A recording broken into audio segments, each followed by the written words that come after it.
I said last time would be my last time until I decided that this time would be my last time. So this is why you don't believe anything on social media. I put on social media that what's wrong with my voice? I put on social media that this would be my last episode on StreamYard. I lied. I do have bigger intentions with this, but that's a whole different project of its own. That hey man, I'm trying to get some money. How about that? Like, let me. All things aside, I'm really trying to make some type of income from doing this. All right. So visually, it's best to be on screen. Right now, with this is basically, I know what it is right now, as far as like just keeping my skills sharp. That's the whole point of me doing this at this particular moment. So I'm doing this just based solely on that. So this is the main reason as to why I'm doing this. Just to keep the skills sharp. So what episode is this? Again, I'm not even sure what episode this is really. This might be episode 20 or so. Unsure, very unsure about that. Yeah, I'll just wait. How about that? I could just wait until it's time to do something better visually with this. But I won't bore y'all with semantics or anything like that. My point is just to put out some work. How about that? Like, really, to be honest with it at this point, doing it because I need to work in some form or fashion. And besides that, with this, you got to keep your skills sharp. That's the main thing over and over, and I keep saying. You got to keep your skills sharp at all time with everything that you do. So, the main thing I want to talk about today that I'm trying to... Where am I going with this? Yo, it's not a lot to talk about, to be blatantly honest.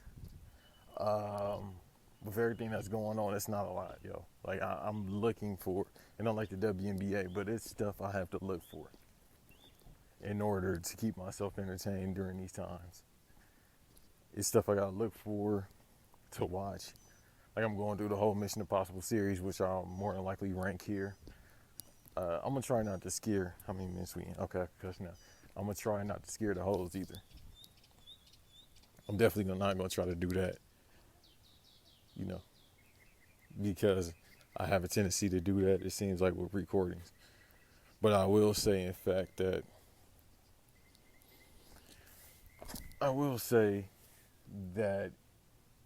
in this time, this is when you got to be the most creative. I think I spoke on that before. You got to be the most creative at this point if you're doing podcasting. Social media, if you're getting all your takes on social media, don't do that, number one. And then number two,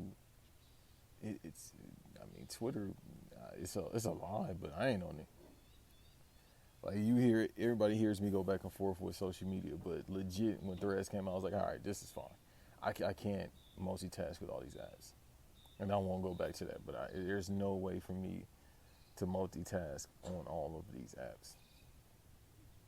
So I'll just stick with the Threads. The Threads is connected to IG. I use IG more than Twitter anyway, so there you go. So the point is, right now, you don't want to get any. You can't get podcasts. You can't, like, if you're doing a podcast on Twitter, you got to stop. Just because right now it's dead. As far as where it's going, I think when I recorded last week, it was down or was about to go down on one of the recordings. But besides that, it's the whole point of, I know it's not a lot to talk about. We're going to get creative. I'm going to try my best not to bore y'all at all. And I feel like at this point, I'm boring y'all. But at the same time, you can't come out the gate with the jokes. I got to build them up. And when I build them up, cool. Then that's where we'll get to it. So, it's not a lot of sports going on right now. And it's always, I like doing this during this time. I feel like last year, too, when I was doing a lot of the P.ardon banks, it was just like, Hey, no sports on, cool. Let's just get busy. Other than the job situations, working, let's just get busy. Let me just see how creative I can get during this time. It's hard. I'm not gonna sit up here and lie to y'all. It's hard, man. It's hard trying to come up with stuff, and this is coming from somebody that has a ton of ideas, but I don't express them, and a lot of thoughts, and I don't express them. I just do it. But it's very hard at this point. But we gonna make it work nonetheless. So let me come out the gate already. I'm not gonna scare the host today. All right, we'll talk about R&B. That's good. Look. First topic, music. That rarely happens, but it came on the cusp of me actually, and this is a topic that I made up on Threads, just because I'll have again thoughts that be like that are out of this world, so to speak. I wouldn't even say out of this world. They just like, huh? Where did you get that from? So this comes from me listening to. I listen to podcasts and R&B or rock at the gym. I can't listen to rap at all at the gym. And I barely listen to rap in general these days. So I was playing some Tank music, because why not play at the gym? I guess that's sexy music. I don't know what's considered sexy music. I'm not sexy at all. I'm too sexy for that type of music, but I'll still try to, listen to something. So I was at the gym, and I was just like, all right, let me put this Tank on, just because I was like, all right, I want to just go through his catalog, which I'll probably get to. I just wanted to go through his catalog, and I was like, all right, cool. Let me go through this catalog and just see what's going on. There's a couple songs I wanted to listen to because his catalog isn't talked enough. I don't think people talk about his catalog enough, as they should be. And then it was like, all right, let me put TGT on. Just because shouts out to Tidal once again. Tidal does the algorithms very well. They're great with algorithms. They'll tell you exactly, all right, cool. This is what you want to listen to. We'll give you the same thing, and we'll mix it up just a little bit. Like if you want to make the best playlist, just go on YouTube Music or Tidal. That's both of the best streaming services. So I was like, all right, I'm gonna play a little bit of the Tank. But then I went to the TGT album, and I said, oh, I still remember how great this is. Now with R&B, I know people throw around the classic, they throw that out now. They throw that around a lot. As far as like, all right, if it's not good, then, something can't be good. Let me say that.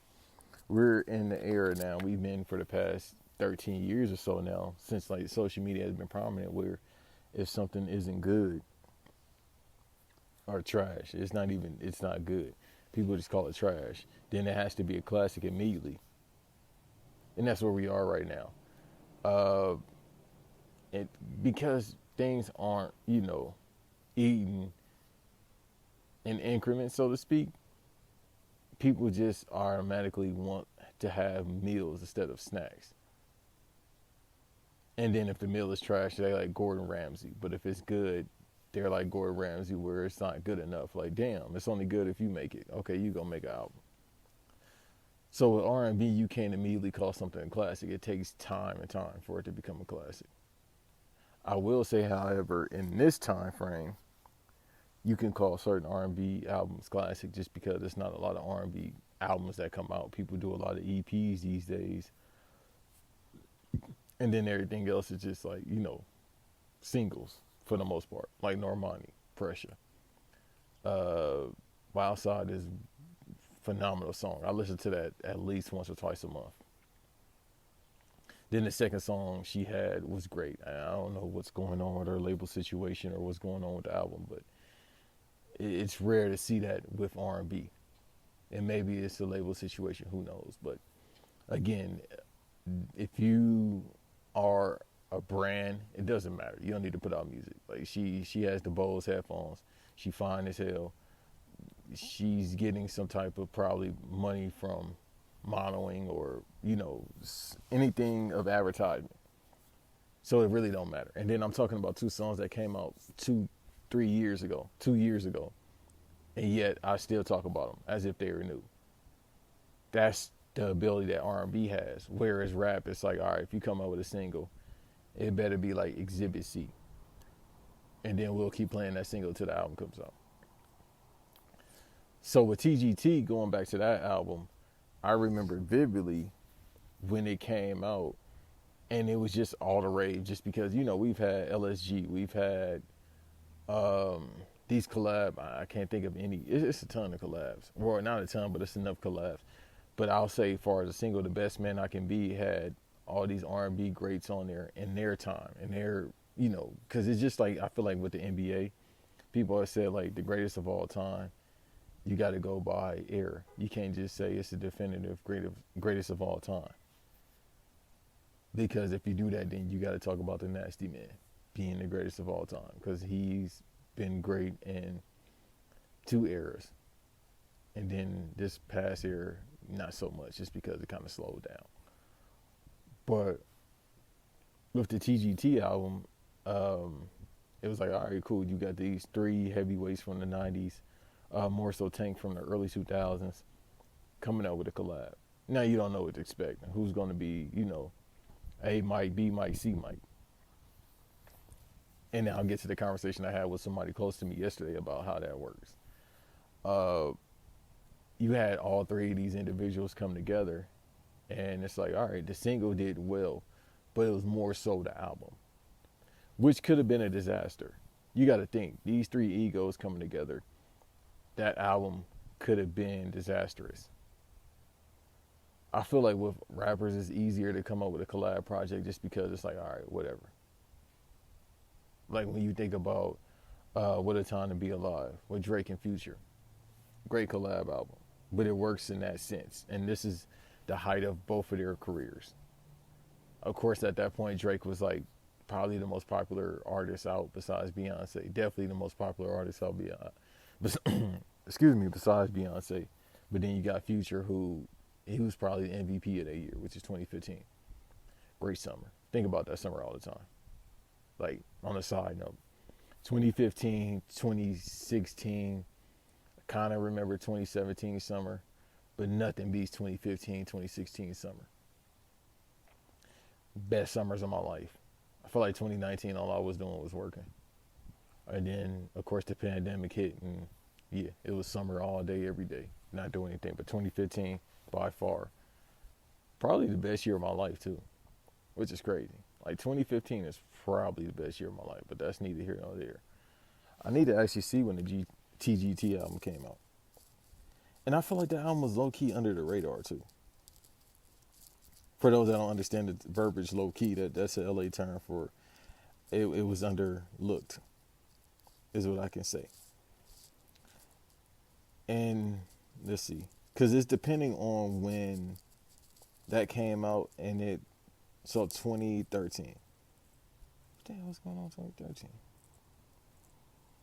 Yeah, that's how I know. Yeah, R&B definitely has had a sort of frown upon it since around that time. And then it picked back up with, or I'll just say this, where it is right now, it started with the Ro James 2015 era, like the Ro James, and I wouldn't say the era, but I'm saying around that 2015 time is when R&B became more experimental, and you had to do all this mysterious stuff like the Bryson Tillers and all that. And then of course Blonde came out in 2016, and that's when they really got mysterious. Like, you don't post anything on your main feed on IG. You got one picture for the cover, or you do all this weird shit. Like, I'm in the studio, like, dude, I hate these times that we in. Like, just put the music out. And I blame Frank Ocean for that. But 2013, for that album that came out, I think if it would have waited 2 more years, it definitely would have been talked about a little bit more compared to 2015, which had 2015, I remember To Paper Butterfly came out.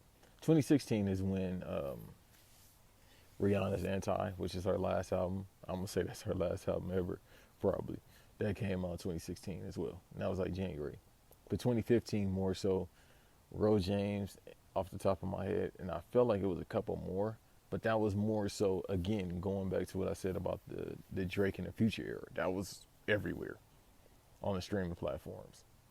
That's all that was really played to me everywhere. I mean, Drake, and then Fetty Wap, which had a great album. I don't know if that was R&B, but he had some R&B-esque songs, and the way he was singing, it definitely was R&B-esque. So that's all I really remember of 2015, because I was mostly listening to Pimp a Butterfly. And then T.he was dropping projects. 90059 was out. A year later, Q came out. So that's all I really remember right now for 2015. So R&B around 2013, yeah, it wasn't a lot. That's when it was just kind of quiet. Like, I'm really thinking about it right now. It's kind of quiet. Oh, Jodeci came out with a great album in 2015, but 2013 it was definitely quiet for R&B. So with all that I'm saying, it more so seems to be that, because I had the conversation, and what I said on Thread was, until TGT comes out with a new album, which they've talked about for years, Tank talked about on the podcast, until they come out with a new album, it's probably going to be the way it is for R&B. Whereas people just, put stuff out and then that's it. You put out, even though it's the old school way of thinking, you put out a single and then you put out an album. The UK artists do that well. And speaking of which, Colleen Taylor, if anybody wants to listen like pure R&B, Colleen Taylor is a guy. Shouts out to Eric. Eric on YouTube. Look it up. I think Eric, I forgot Eric's YouTube. Let me look it up right now because I'm going to feel bad not plugging it. Pause. But he's the reason why I know about the Colleen Taylors and a lot of other artists. But Colleen Taylor, if you just want R&B, that's the guy. He put out a project, like an EP this year. Stays Working. 2 years ago, he had an EP that he dropped with his mans. I forgot the name of it, but if you look up Colleen Taylor, he always works. And that's more so Eric the Young God is on YouTube. So I'll talk about more so how it is with UK artists compared to now. A compare and contrast to how it works. With a lot of the R&B singers here, I go back to the mysterious stuff. It's just like, and I don't get it just because I feel like people are going to listen or not listen. That's the whole point. I don't even think that works anymore, especially now because nobody puts out music. I feel like if you just put it out, that works the best. So with the American R&B singers, even with TGT, like I said, it was just kind of like a joke, but it's truth in jokes. If they were to put out projects, how much will people care? And I think that's the main point, because with R&B singers in America, let's just do this. Let's take out R&B singers. With artists in America in general, the whole diameter is getting on a playlist so you could be heard to get to a festival, because a stream isn't worth nothing. Like, we really, I've been talking about that for a while now. People have been talking about it for years, and 2013 is really when we got into the stream era too, which didn't help TGT. Didn't at all, because you got to the stream era. They're used to, all three of those guys come from the physical copy era, where you couldn't cheat it. If you walk into the store, buy the album, it goes to the actual sound scan. You could cheat those numbers too, but more so you had to actually have people go in there and buy 1 million copies. So for them, maybe it's just, it's the egos as well, and I'll get to that in a minute, but it's more so probably solely based on, we used to sell hard copies of albums. I went platinum. You went platinum. I think Tank went platinum off his first album. He's wrote for a lot of people too. But now the stream thing came out. So it's bad timing. Like, let's say this album came out 2007. They still would have been saved face. They still would have been fine. People were still buying albums around that time. Streaming and bootlegging didn't really get prominent too. yeah, streaming and bootlegging was really, streaming was about 2010-ish. 2011 is when it really started growing. I don't know how long Spotify's been out because I had Spotify. That was my first thing like everybody else. But people were still kind of buying hard copies in 2007, 08. I think 09 is when it was like, all right, we definitely gonna start bootlegging. Because I was still going to Amoeba buying projects, even though I had a Zune, which is funny. The Zune just came out, Guardians of the Galaxy 3. And then I had a Zune, and people brought that up. Like, people that have known me for years know I had a Zune. Love it.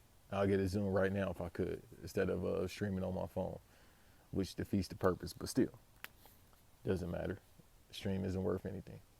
So again, with TGT, let's say if they came out like the '07, I think they would have did well. I think the album would have went multiple times platinum. I think the singles would have did well, just because you had that older fan base. Touring, I don't even think they went on tour for the album. Actually, they did. They did go on tour. Because that's where a lot of problems come from. And that happens a lot with R&B groups. A lot of R&B groups, they tend to have problems around, touring. It's because it's like, hey. And then obviously they had the stories too. When Tyrese was on Tank's podcast, they did talk about the tour thing. I do remember that now. So you can only imagine being an R&B singer on tour, going across the country. Yeah. I couldn't do it, because every city you go, you might see the same hoes. Or you might just, see some great women. You definitely seeing that, and they throwing themselves at you. So I wish I would have sung. Even if I sound like this, Barry Manilow or something. If I could dream. I ain't gonna sing like that again. But again, this whole conversation piece came about thinking about, what if TGT made another album? Yeah. Other than that, honestly, again, like I always say, music is subjective. Which, I had a conversation with somebody close to me who was A, B, and C Mike. And it came about who sold the most, who's more popular, and overall the singing capability. All three of those guys talented. But I would put, if you had to put the Michael Jordan, Scottie Pippen, Dennis Rodman analogy on it, you definitely, my perspective I had with this young lady is, you gotta put Genuine as 1, Tyrese as 2, and 3. So there go Jordan, Pippen, and there go Rodman. But the thing is, with Tyrese, he's more so Jordan based on the fame. And he did that, that's basically came with the Fast movies. When you do, 5, 6 Fast movies, that'll put you number 1 as far as popularity across the planet. Which can help your album sales for the most part, but then you'll be like, all right, you can't stumble into like a Tyrese album. Like, nobody in music history had just stumbled like, oh, this dude sings. Now it's probably happened now. I take that back. It's probably more so now because people just know him as Roman in these countries across the world. But then somehow, I don't know how you would do it. You would just probably look, I don't know. Maybe if you Google Tyrese, and you'll just see the music come up. And hopefully it comes up in the algorithms, because he's done more movies than albums. So popularity-wise, yes, he's above Genuine and Tank. But then Genuine got My Pony, and that's what I told somebody. That's what I told this individual. Like, yo, My Pony has been featured in movies. That's a 27-year-old song, if I'm not mistaken. That song is everywhere, yo. Like, to this day, that song is still everywhere. And we both of age, me and this person, to remember when he was popular. And this is before internet fame. Like, before internet fame, women were going crazy. Your aunties now, yes, they were probably at a Genuine concert, probably trying to get, made famous. I'll say that. Like, he had them. All ages, he had them. So if you want to do music popularity, it's more so him. Just because My Pony has been everywhere. White people know about it. it's just one of those songs. He's probably sold more albums than Tyrese too. I'll say he has better. I mean, but it's you got a Chico. You got Timberland, who is up there far as the greatest of all time when it comes to R&B producers or just music producers in general. He's up there. He's more than likely in that top 10 list, maybe top 5. And that's a whole conversation on its own, because I've told people I'll take Timberland over Dr. Dre, because Timberland has done a lot of the songs by himself without any help, and they sound phenomenal. And he has a catalog. Because again, it's with me, I'm not a numbers-based guy. A lot of stuff I do gets numbers, and a lot of stuff I don't.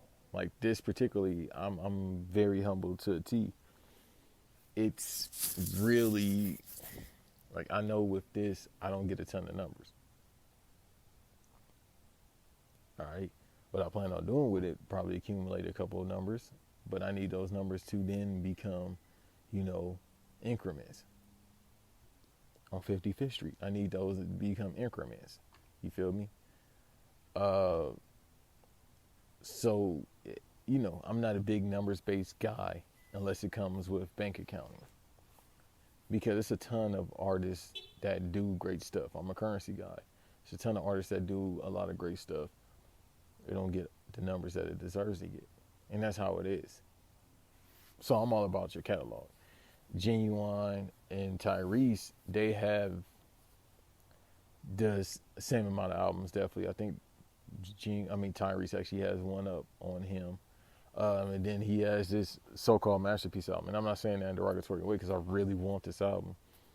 But this new album that he's coming out with, it's supposed to be a masterpiece. So it's 1A, 1B right there with them two. And that's not to, denigrate Tank's career. But Tank has more so done writing for people. His albums aren't known like that unless you're hardcore in the R&B. But they're great albums. Like I said, I'm a more so B-side guy anyway. Like, I don't judge you based on the A-side, because I'm not a singles guy. I don't really care about your singles. It's all about the B-side and how the album flows and how it sounds, because I listen to that more than anything. So popularity-wise, I would honestly put, if you want to just keep it music, I would keep it Genuine, Tyrese, and Tank. But then again, if somebody says Tyrese, they fair to say that, because his film career has helped his R&B career. So it's a flow to it. So it's actually helped probably the numbers, or people just be like, hey, that's the guy that came, that's Roman. That's what people could say. They could say he's just Roman, and Roman does R&B. That sounds great to me. So moving on from that, again, I just came on the whim of TGT comes back with R&B and R&B comes back alive. I don't think that happens, but it's time to now scare the hoes. I will say that. But in a way, they love animation as well. So the new Superman show is out, which I think I got to rewatch. I halfway fell asleep. Like, last night I was done. I barely keep my eyes open. So I got to go back and watch that second episode. And it's on the Adult Swim. Adult Swim has a Superman show that's out now that's animated. And it's more, I don't really like the Japanese anime or Americanized Japanese anime style. But it worked in this instance. I'll say that.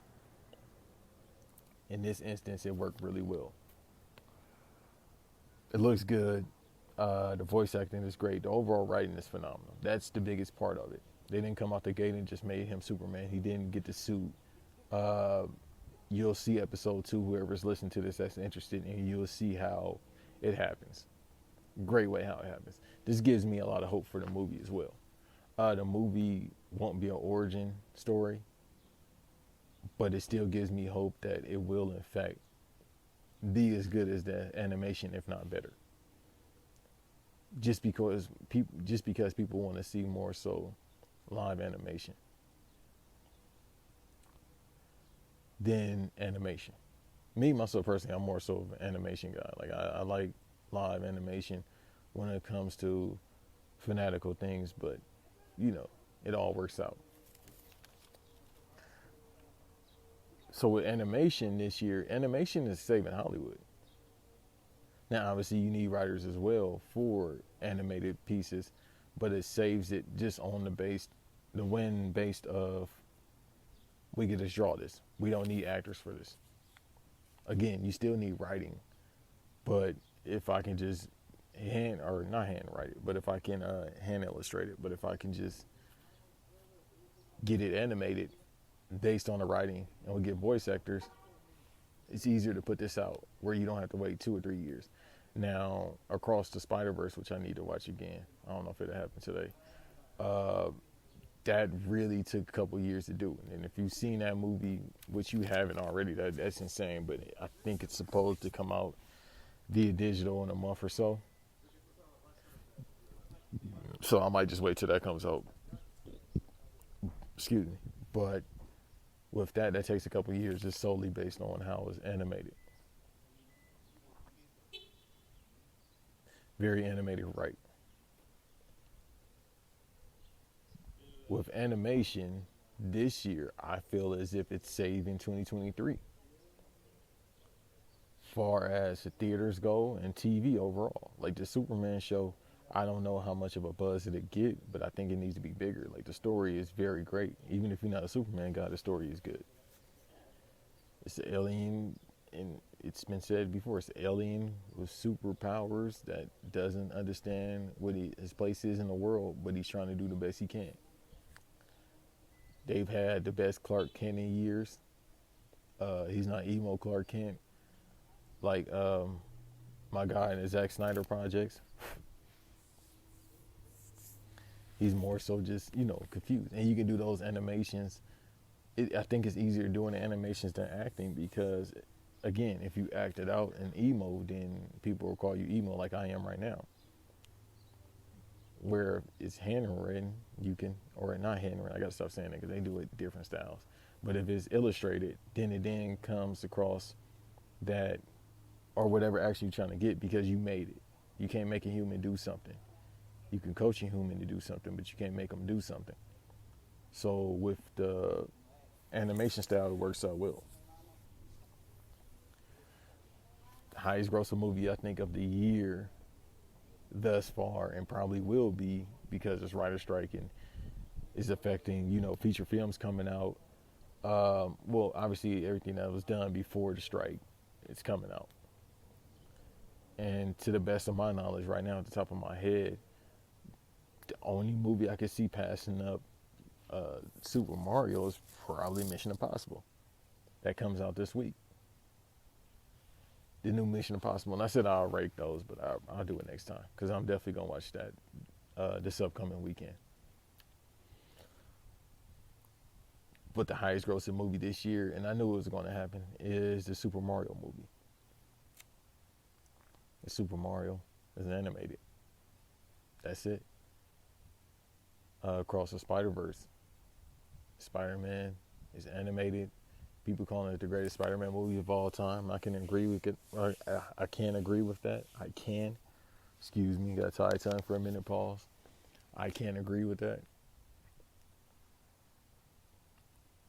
So the biggest draws this year are animated movies. I feel like it was one more came out, but I'm probably mistaken. I know the Demon Slayer movie is getting a lot of buzz. I mean, animated movies always do well. That's always the talk. People always want to see animated movies. Otherwise, in that, Guardians of the Galaxy 3 was a draw. And like I said, that's probably my second favorite movie of this year. Spider-Verse is number one, and Guardians of the Galaxy 3, depending on how the year plays out, might end up number one. Just because the story is fantastic. And again, I really wasn't, for it. But I said, all right, let me give a look, and there we are. So animation is saving right now. It's not a lot to talk about as far as like movies in general because it's no news. Everything is on hold. What can you do? And that's where you got to get creative as well. But I will say, in my honest opinion, animation movies and TV shows are helping this year.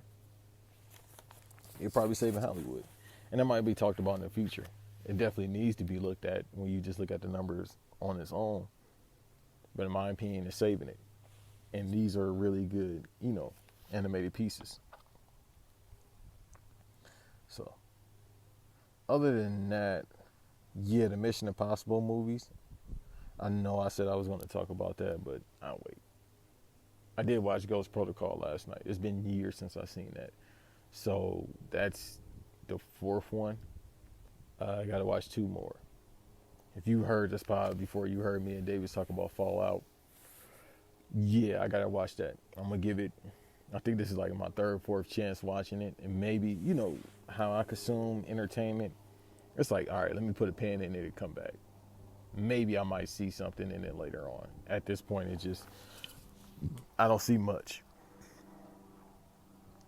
And that's what it is with me in that movie. But I'm going to watch it before, I watch the new one. That's my goal. I'll finish Ghost Protocol last night, even though I was knocked out. The fifth one, I got to remember what the fifth one was, but watch that one, then Fallout, and then we off to the races for the new one. So, otherwise than that, man, hey, if you're listening, thank you for being here. Again, hey, making something out of nothing. That's all I can really say. So, and I appreciate all the feedback. I appreciate the new subscribers. I appreciate the likes. Just working. I look at these as like G Unit Radio. These are G Unit Radio. When it gets bigger, it gets more branded, then we'll go from there. But, got to keep my skills sharp. Haven't recorded a lot lately. Thought I'd just do this. Why not? As usual, no Twitter. I'm really, really done with Twitter now. I don't need it. I use too many apps. Finally got to check my TikToks after like 2 weeks. Yeah, I'm good with what social media is right now. I don't need all that information. In the words of Denzel Washington, I think if you drink too much water, you'll drown. Like that's too much information between Twitter, Threads, TikTok, IG. Like, come on, bro. It's only so many hours in a day. So,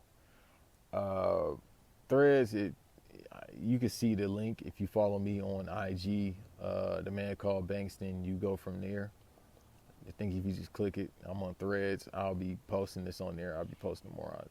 I use it well, unlike Twitter, so that works out best. That's it for the social. Thank you all for being here. I know I said I was going to wait until I get in the studio, but hey, man, hard work, dedication. Probably do another one more than likely next week, and then that's when I'll talk about Mission Impossible.